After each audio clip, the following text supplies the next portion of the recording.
I will always defend Israel. Your country is the cradle of Western civilization.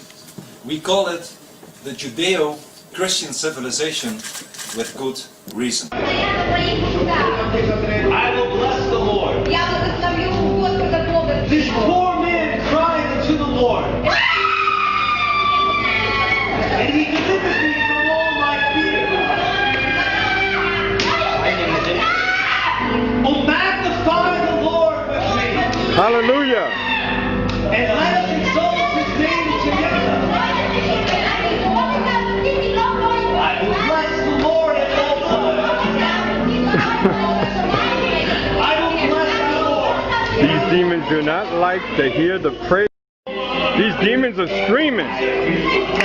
The demons are going crazy today.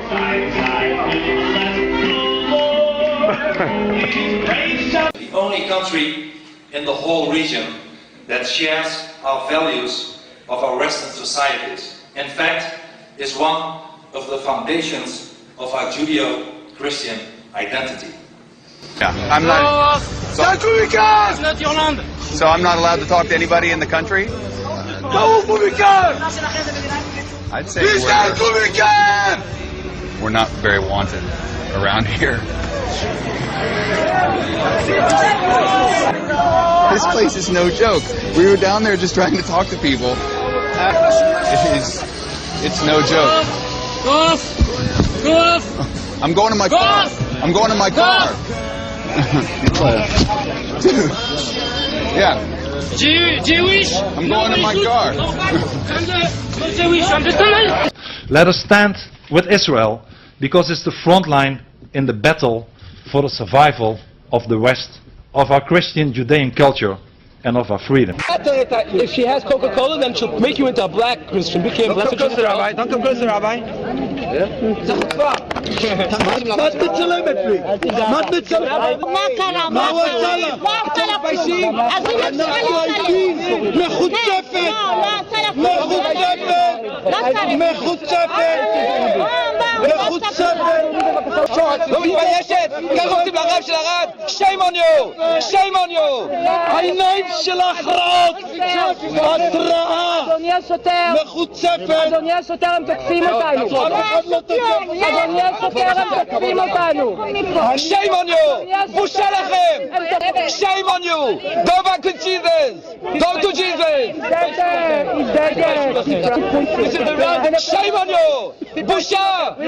הרב של העיר! הרב של העיר! לרב של הרד! מה אתם מתביישים? תתביישו מפה! תתביישו מפה! You didn't see her face in court. Oh, that was good. Hey, ya big bop. Left, go! Get away from here! Get away from here! Get away from here! לא מתביישים? Israeli men and women are fighting now for our freedom, are fighting for our civilization. Go home! Go back to the USA! כמה עשרות שנים היא שקט. מה אתם רוצים מהילדים שלנו? Go home! You came to Israel to trap Jews into Christianity. Go back home. We don't want you here. Go back to the States. Take your Christians and teach them how to be good Christians. You hear them saying for us to leave Israel. And the police are right here. The police are right here, and you hear them saying these things. בהתחלה כשהוא הגיע לכאן לערד, הוא הגיע עם פאות, עם כיפה, הוא היה הולך לבית כנסת.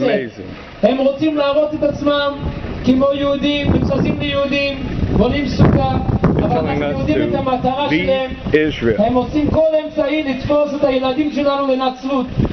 אנחנו כולנו כאן בערד יהודים, גם מי שלא שומר תורה ומצוות יהודי, הוא מאמין בהשם, They want all Christians to leave this land here.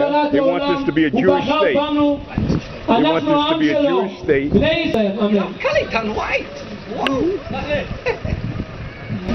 Almost every day, churches are arsonated and Christians are assassinated in Islamic countries. Even in so-called moderate countries.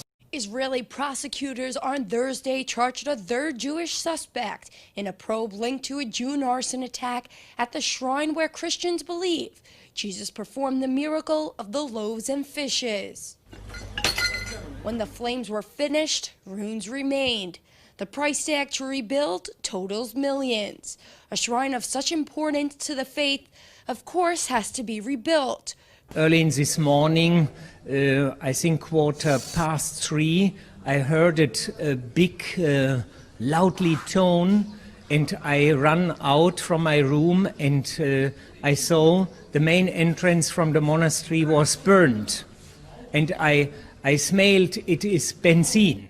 Since 2009, there have been 43 hate crime attacks reported against churches, mosques and monasteries in Israel and the occupied West Bank and East Jerusalem.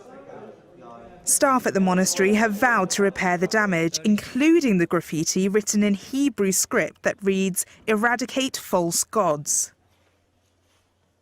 Christianity started here. The only thing that Palestine was able to export so successfully was Christianity. Mitri Raheb is a Palestinian, a Christian, and a Lutheran minister from Bethlehem. He runs schools, cultural centers, and health clinics. Christianity has actually on the back a stamp saying "Made in Palestine." Christians face discrimination and humiliation on a daily basis. And the cause of all this Christian suffering is Islam.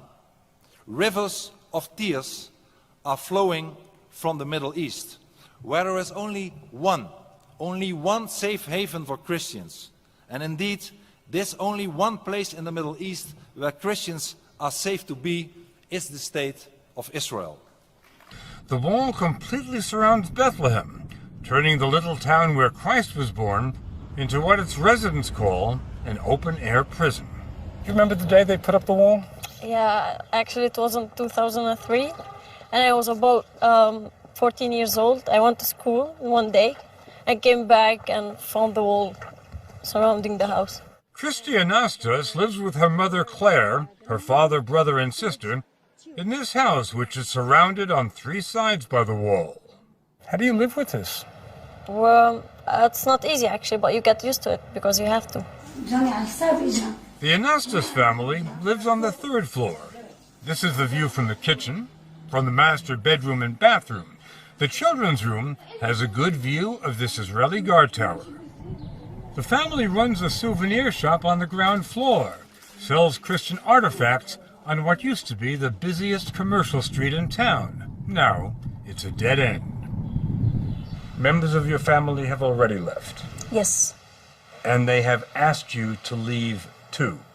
Yes. What do you say to them? I tell them we have to stay. We need to stay and struggle and fight. This is our cross. I think that the major problem in the West Bank, as in elsewhere in the Middle East, is that the Christian communities are living under duress. And this duress is coming from Muslims, not from the Israeli occupation. I believe that the major duress is coming from that. Great selling point. Easy to sell to the American public. Zahi Houri is a Palestinian businessman. He owns the West Bank Coca-Cola franchise. I'll tell you, I don't know of anybody, and I probably have 12,000 customers here. I've never heard that someone is leaving because of Islamic persecution. I have lived in Israel for a few years. It felt like home. It is our home. It is the only democracy in the Middle East. And it's the only country in the region that shares our values. Let's never forget it. And it's conflict with Islam.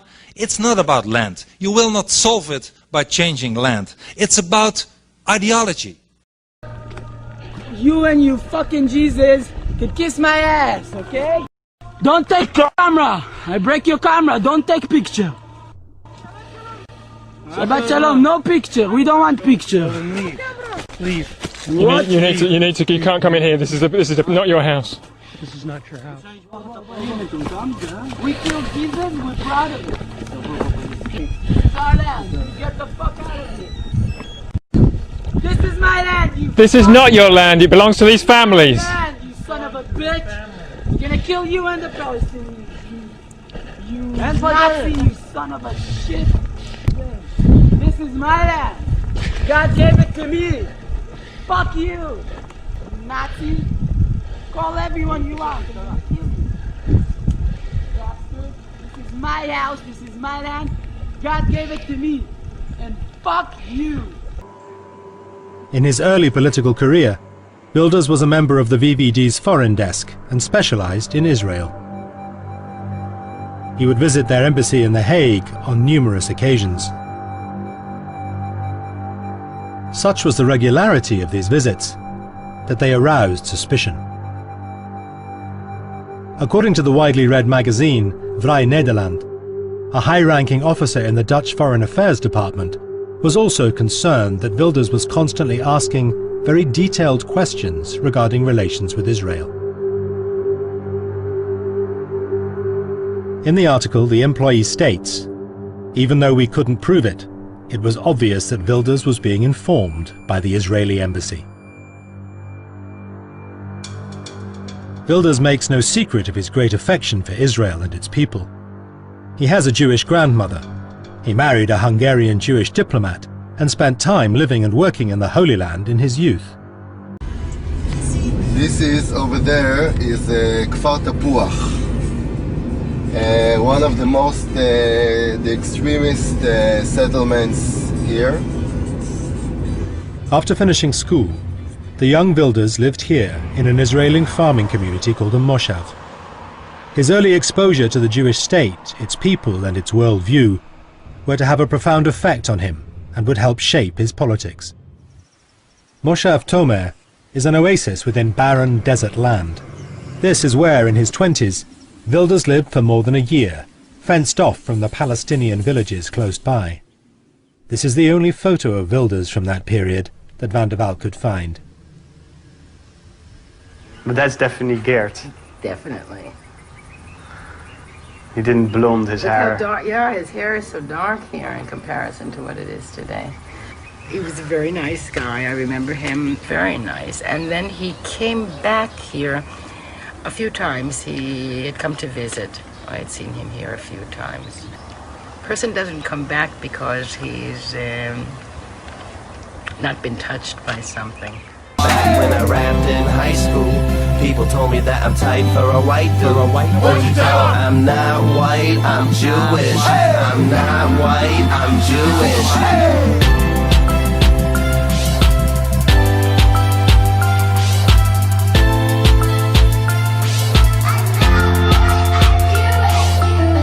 So let us hope and pray that I'm worthy of being a descendant of the prophets.